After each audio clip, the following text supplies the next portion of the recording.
Abram a Bíblia de vocês no Salmo 122, salmo que nós usamos de introdução, né? Salmo 122 é o salmo que fala sobre essa oração, né? Ele tem até um título que fala justamente sobre isso. 122.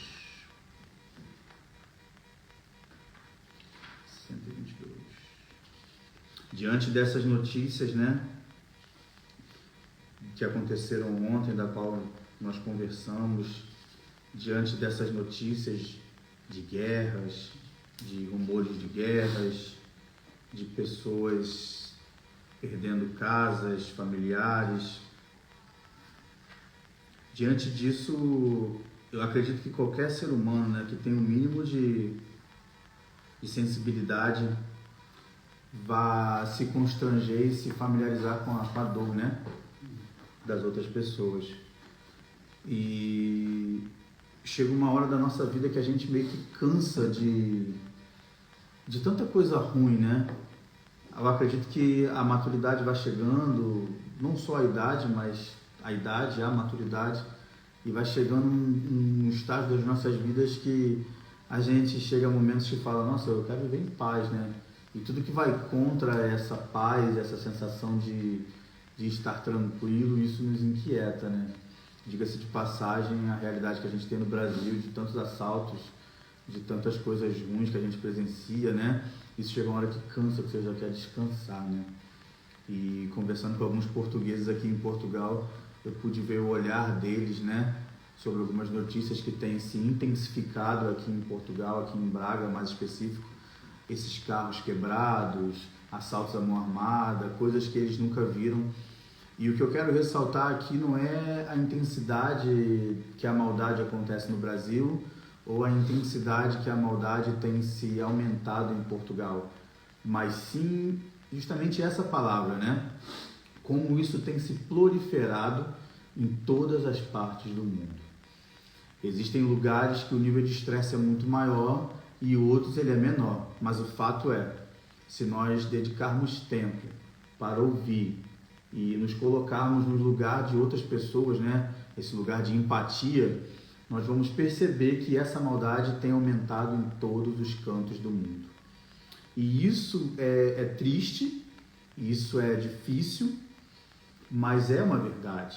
Muitas das vezes nós podemos parecer um pouco indiferentes à causa, né, de algumas pessoas, porque julgamos o nosso sofrimento muito maior. Eu sou brasileiro e às vezes eu vejo algum amigo português reclamando, né, aqui tá perigoso.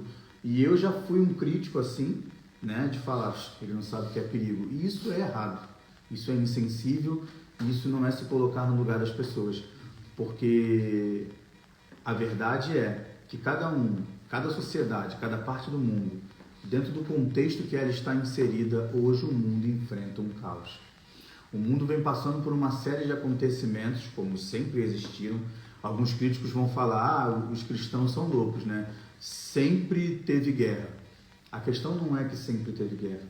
A questão é que, se nós pararmos para analisar a constância e o espaço entre esses acontecimentos, vamos ver que cada vez mais isso vai ficando mais curto, o espaço de tempo entre as desgraças, entre as doenças, entre as guerras.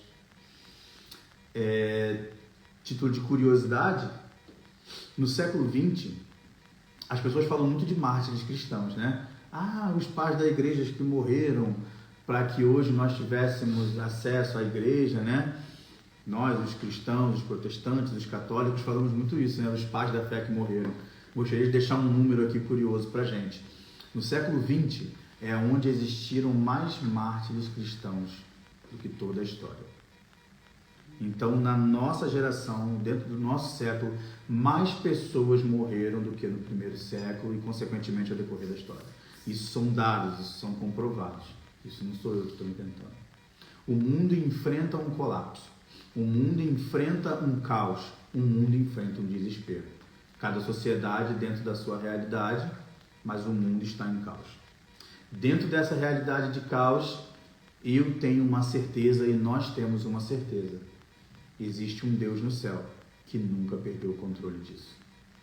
Se a nossa fé não está fundamentada nessa certeza, se a nossa fé não está fundamentada nessa realidade, existe alguma coisa que está errado com o nosso raciocínio. Amém? Vamos ler a palavra de Deus no Salmo 122, a partir do versículo 6. O versículo 6 diz o seguinte, Salmo 122, verso 6. Orai pela paz em Jerusalém. Prosperarão aqueles que te amam. Que a paz esteja dentro dos teus muros e a prosperidade dentro dos teus palácios. Por causa dos meus irmãos e companheiros, direi agora, a paz seja dentro de ti. Por causa da casa do Senhor nosso Deus, buscarei o teu bem. Vamos ler mais uma vez? Versículo 6. Orai pela paz em Jerusalém. Prosperarão aqueles que te amam. Versículo 7. Que a paz esteja dentro dos teus muros e a prosperidade dentro dos teus palácios. Por causa dos meus irmãos e companheiros, direi agora, a paz esteja dentro de ti. Por causa da casa do Senhor, nosso Deus, eu buscarei o teu bem. Esse texto ele é propício a esses acontecimentos, e não querendo ser sensacionalista aqui, não querendo ser apocalíptico aqui, né? Porque nesse momento existem essas duas bifurcações, né? Que são caminhos que a gente tem que vigiar para não cair. O sensacionalista é aquele que pega as desgraças e começa a buscar like, né? E o apocalíptico é aquele que cada bomba que explode, Jesus está voltando. Então, assim, independente de crer e acreditar que realmente a nossa geração, o nosso século vai presenciar a volta de Cristo, eu não quero ressaltar esses acontecimentos em Jerusalém como um grande sinal da volta de Cristo, apesar de crer também que faz parte de profecia, que faz parte do que está previsto e tudo está no controle de Deus, mas eu não quero parecer aqui nem sensacionalista e nem apocalíptico, né? Usando esse termo. Eu quero usar esse texto hoje porque é um texto que remete à atual situação e que nos chama, nos alerta para a necessidade do local aonde devemos estar. Pois bem, o salmista diz, orai pela paz em Jerusalém, prosperarão aqueles que te amam, né? Que haja paz dentro dos teus muros. Você vê que esse salmo ele está totalmente inclinado, vulnerável, com pedido de ajuda, né? Olha, ore para que tenha paz, ore para que haja amor, que haja comunhão, que haja tranquilidade, que haja prosperidade, né? E isso tudo é uma realidade dentro dos nossos dias. Os nossos corações são inclinados, infelizmente, dentro da nossa sociedade, ao imediatismo, né? As coisas logo. Nós não temos mais tempo ou julgamos não ter mais tempo para processos longos, né? Somos pessoas que, infelizmente, se não vigiarmos, a nossa geração é uma geração muito, muito breve, muito curta. Perdão. Somos uma geração, às vezes, sem raiz.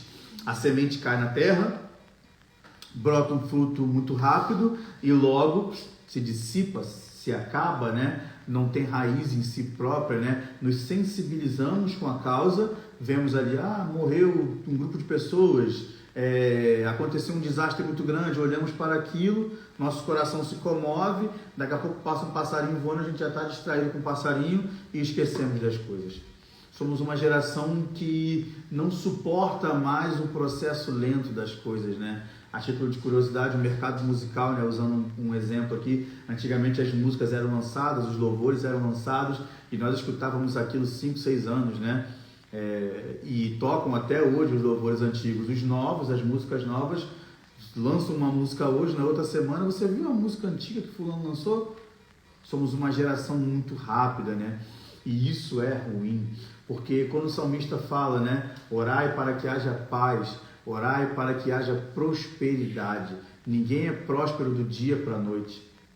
Ninguém é próspero sem cavar, sem trabalhar, sem suar, sem dedicar tempo, sem dedicar trabalho, né? Sem exercer essas coisas, né? E esse é um primeiro alerta que eu quero deixar, que nós não venhamos ser uma geração, nós não podemos ser uma geração imediatista, né? Precisamos respeitar os processos, precisamos entender o tempo de Deus para nossas vidas, né? Diante de dificuldades, às vezes nos colocamos em pensamentos e atitudes imediatistas, tipo, preciso sair desse problema, eu preciso sair dessa realidade, mas às vezes é o tempo de passar pelo deserto, às vezes é o tempo de cavar, de chorar, de lamentar, para que no futuro coisas venham ser estabelecidas com raízes de nossas vidas. Eu vejo essa situação, como nós estávamos comentando a situação do mundo, e eu observo que muitas pessoas veem isso como um desespero e outras simplesmente estão apáticas, frias. Sempre teve guerra ali, não sei o que, não sei o que. As pessoas estão mais preocupadas com um combo no fim de semana do que com a situação do mundo atual. E tudo se encaminha para um desfecho glorioso. Diego, o que você quer dizer com isso? Como uma guerra, como um caos, como morte pode ser um desfecho glorioso? No livro de Apocalipse, no capítulo 1, eu vou abrir aqui e vou deixar a referência, vocês podem conferir depois. No livro de Apocalipse, no capítulo 1, quando o escritor do livro de Apocalipse, João, ele vai dando a narrativa, né, de como ele teve as visões, e ele diz o seguinte, eu vou ler aqui, você pode acompanhar, está no capítulo 1, diz assim, capítulo 1, versículo 4, a partir do versículo 4, João, às 7 igrejas da província da Ásia, a vocês graça e paz da parte daquele que é, que era e que há de vir, dos 7 espíritos que estão diante do trono, e de Jesus Cristo, que é a testemunha fiel, primogênito dentre os mortos, dos reis da terra. Ele nos ama e nos libertou dos nossos pecados por meio do seu sangue, e nos constituiu reino e sacerdotes para servir a Deus e Pai. A ele seja glória e poder para todo sempre. Amém. No versículo 7 diz um versículo muito conhecido, né? Eis que ele vem com as nuvens e todo olho verá, até mesmo aqueles que o traspassaram, e todos os povos da terra se lamentarão por causa dele. Assim será. Amém. Eu sou o Alfa, eu sou o Ômega, diz o Senhor Deus, o que é, que era e que há de vir. No versículo 9, João começa uma narrativa sobre como é o Filho do Homem, a visão do Filho do Homem. Ele fala que tem uma visão do Filho do Homem e que o Filho do Homem tem em suas mãos 7 candeeiros, 7 candelabros e 7 estrelas, né? E ele vem narrando isso, e no versículo 13 ele fala, e entre os candelabros, alguém semelhante ao Filho do Homem, como uma veste que chegava aos seus pés e um cinturão de couro ao redor do seu peito. Sua cabeça e seus cabelos eram brancos. Ele vai narrando tudo isso, né? E logo mais embaixo, o próprio Jesus, a própria visão diz, este é o mistério das 7 estrelas que viu em minha mão. No versículo 20 do capítulo 1, diz o seguinte, dos 7 candelabros e das 7 estrelas são os anjos das 7 igrejas, e os 7 candelabros são as 7 igrejas. Ou seja, o próprio Jesus, através dessa visão, vai falar, né, que tudo está no seu controle. João tem a visão do homem, né, do Filho do Homem, com o candelabro em suas mãos, com as estrelas em suas mãos, e ele vai narrando como esse Filho do Homem, essa visão, e o próprio Jesus fala, escreve, pois, as coisas que viu, tanto as presentes como as que acontecerão. O mistério das estrelas que você viu na minha mão direita são os 7 candelabros, e as 7 estrelas são os anjos das 7 igrejas, e os 7 candelabros são as igrejas. Meu amigo, minha irmã, meu irmão, o que eu quero dizer para mim e para a tua vida é simples. Jesus está dizendo para João o seguinte, João, eu tenho o controle, está tudo na palma das minhas mãos. Tudo que está acontecendo, tudo que vai acontecer, por mais aterrorizante que possa parecer para quem não entende o que está escrito no livro dessa revelação, é controle meu. Eu tenho a chave da vida, a chave da morte está em minhas mãos. Eu estive morto, mas eu ressuscitei. Eu sou o alfa, eu sou o ômega, eu sou o princípio, eu sou o fim. Ainda que o mundo enfrente caos e vá enfrentar, eu tenho controle do caos. Jesus está afirmando isso para ele. E Jesus deixa bem claro para ele. Está vendo aqui na palma da minha mão as 7 igrejas? Está vendo aqui na palma da minha mão os líderes dessas igrejas, os representantes dessas igrejas? Eu controlo tudo. Eu vejo muitos homens se levantando contra outros homens, né? Diagnosticando e falando, esse movimento dessa igreja tal é do diabo, isso é uma seita. Não quero entrar por esse caminho, cada um fala aquilo que sente vontade no seu coração. Mas o que a Bíblia me ensina a respeito de Jesus é que Jesus tem um controle de todas as coisas. A igreja não está perdida, o mundo não está perdido, as coisas que acontecem não são obra de Satanás. Deus tem o controle, tudo está debaixo da autoridade de Jesus. E isso inclui a minha e a tua vida. Isso inclui a minha e a tua realidade. Porque a promessa de Jesus para os nossos dias, para a nossa geração, não é só de flores. Apocalipse diz que quando o lamento, a oração e o choro da igreja chega diante de Deus no céu, no capítulo 6, no capítulo 7, no capítulo 8, especificadamente no capítulo 7, diz que quando as orações chegam ao céu, o céu para por meia hora. O céu para por meia hora e aí ele pergunta, o que é isso? Fala, isso aí é a oração do povo, é a oração dos santos. Tamanha era o sofrimento e a desgraça, a tristeza daqueles dias, que o céu para por meia hora para escutar a tua oração.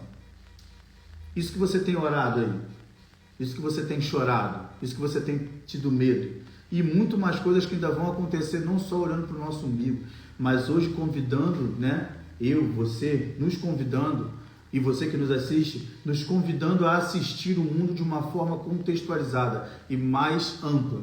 Isso tudo que tem acontecido está no controle das mãos de Deus. Jesus tem esse controle.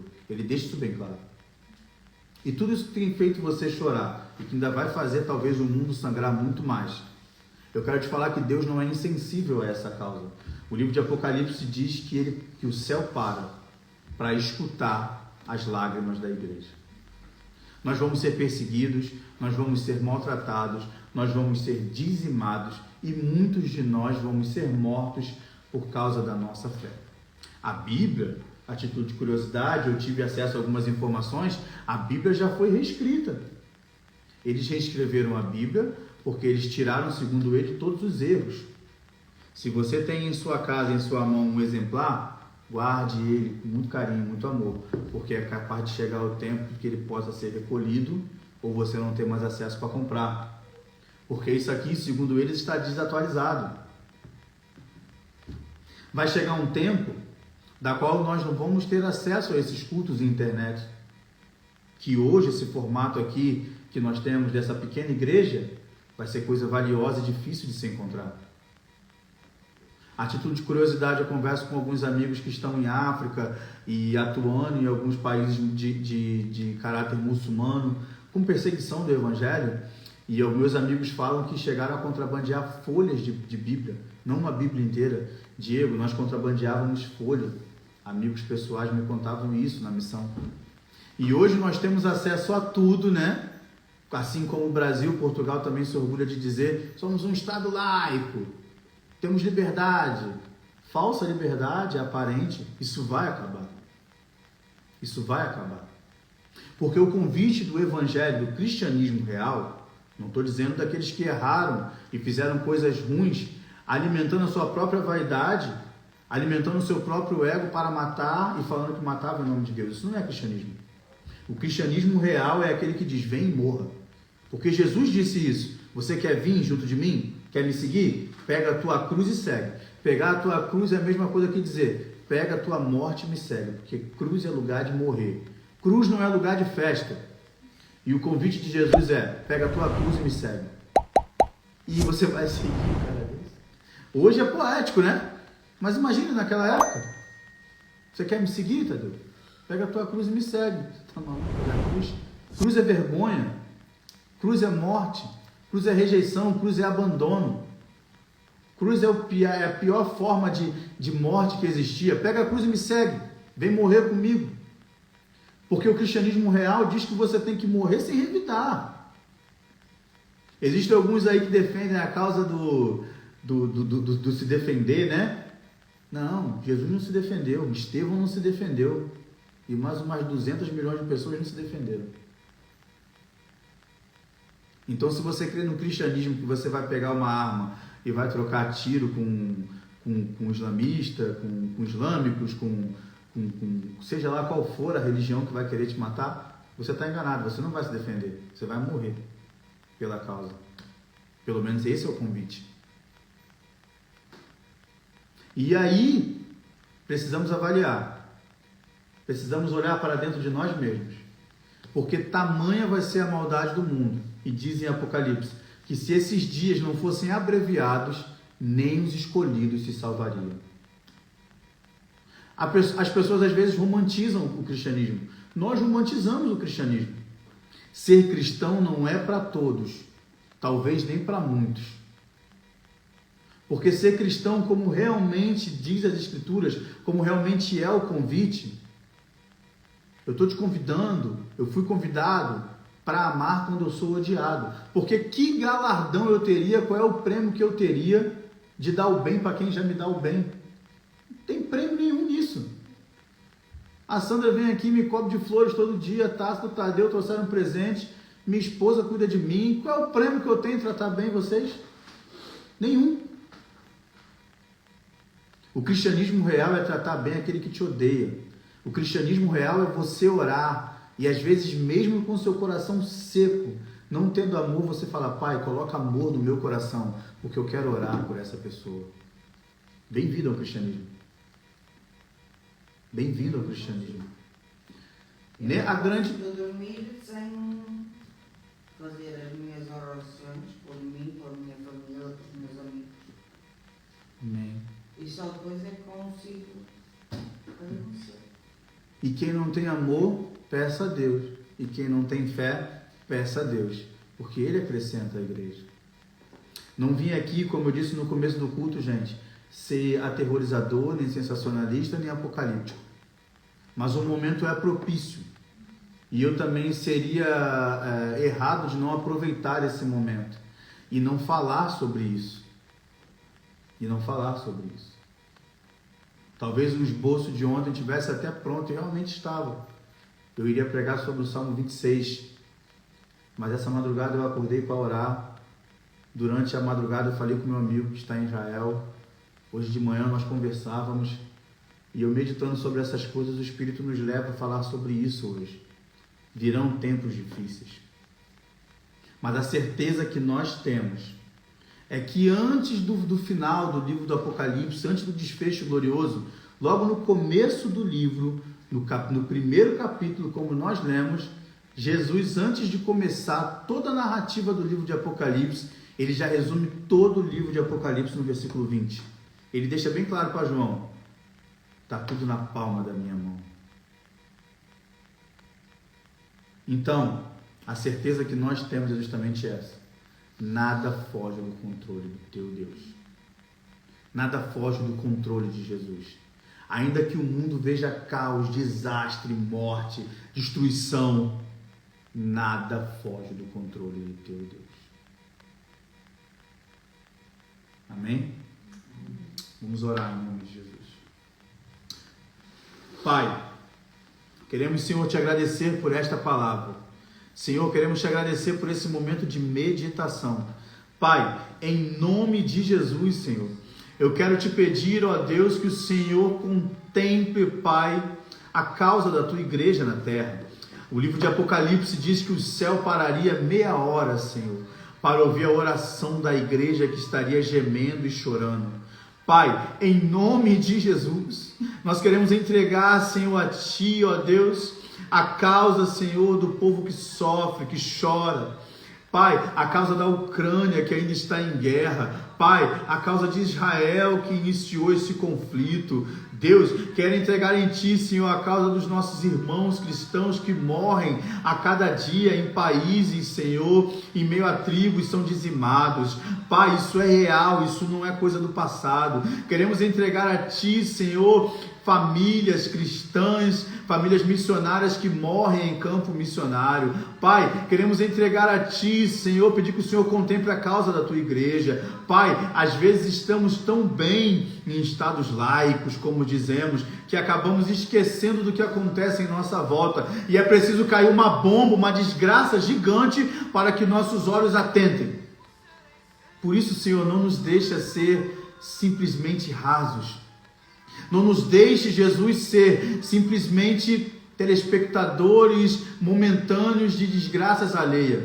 Coloca amor em nosso coração. Coloca sede de pregar a Tua palavra verdadeiramente em nosso coração. Senhor, desperta-nos, Senhor, nesses últimos dias como representantes legais do céu aqui na terra. Pai, o livro de Apocalipse diz que a Tua igreja teria um selo Teu. Esse selo, Senhor, é a identidade. Esse selo, Senhor, diz que nós somos Teus e nada vai nos tirar das Tuas mãos. Você está nas mãos de Jesus. Você está nas mãos daquele que tem o controle de toda a humanidade. Ainda que o mundo vire de ponta cabeça, e vai virar, nada vai tirar a tua salvação. Ore nessa manhã pelos teus familiares que ainda não conhecem Jesus. Ore nessa manhã pelo aquilo que te persegue, que às vezes você acha que é maior que você, aquele pecado que bate na tua porta todo dia.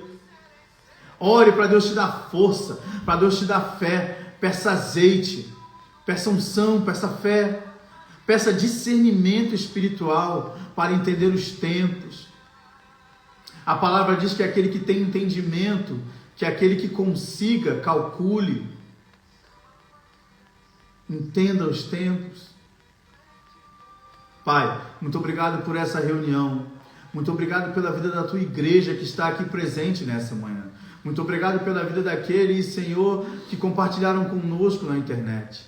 Pai, em nome de Jesus, eu te entrego, Pai, novamente, nossas vidas em tuas mãos. Te peço paz para Israel, paz para Jerusalém, paz para a Ucrânia, paz, Senhor, para essas pessoas que estão em campo missionários, em lugares onde o evangelho, o cristianismo é proibido.